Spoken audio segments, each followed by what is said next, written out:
C'est mon avis, avec Docteur Philo. Merci beaucoup. Ouais, un parent autiste, M. Kaplan, je voudrais vous féliciter parce que moi je dis que c'est ce qu'on appelle assumer ses responsabilités parentales. J'ai un fils autiste, j'ai un enfant autiste, il vient s'asseoir sur un plateau de télé, mais c'est bien. Combien de personnes feront ça? On connaît des parents qui cachent leurs enfants. Moi, j'ai vu des villas même où ils ont écrit villa autiste. Ça veut dire qu'eux-mêmes, là, ils assument même toute même la corporation habitationnelle même de l'autisme. Et c'est très important. Et il y en a, oui, non, c'est déplorable. Un enfant autiste, le papa vient dire j'ai un enfant autiste, il assume ses responsabilités. Nous voyons des parents même, quand l'enfant même dégamme un peu, on prend chaîne, on l'attache dans la maison là-bas.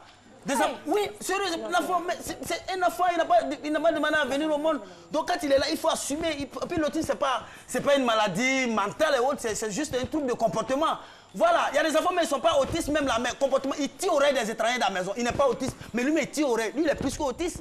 Moi, je me dis que vous assumez ça. Moi, je connais l'histoire de mon ex-voisine, voilà, à l'époque, là où j'étais.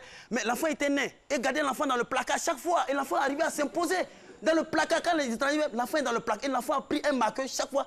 Tous les habits de la dame là, il met « j'ai un enfant né ». J'ai un enfant. Il a écrit sur tous ses habits. Quand elle sort là, on voit.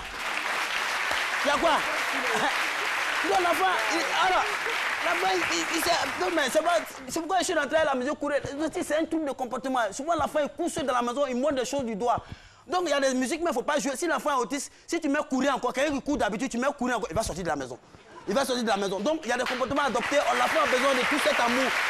C'est pourquoi je voudrais remercier, parce que c'est pourquoi il faut suivre les émissions de la RTI, les films, les feuilletons, les séries de la RTI. À l'époque, sur RTI 2, il y avait un film là, Antara. C'est ce qui a fait que nous, oui, Antara, qui était autiste. C'est là où on a connu la maladie. Mais elle, elle disait Antara va à l'école. Pourtant, ça va à l'école. Mais Antara va à l'école, Antara va à l'école. Et à ce moment-là, c'était devenu un phénomène de mode. Ça veut dire que même à Bobo, même.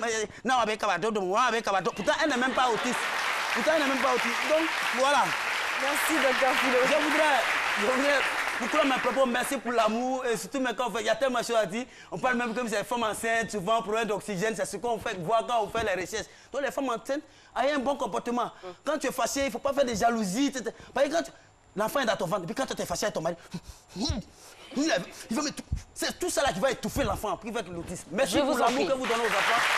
Je vous en prie, Docteur Philo.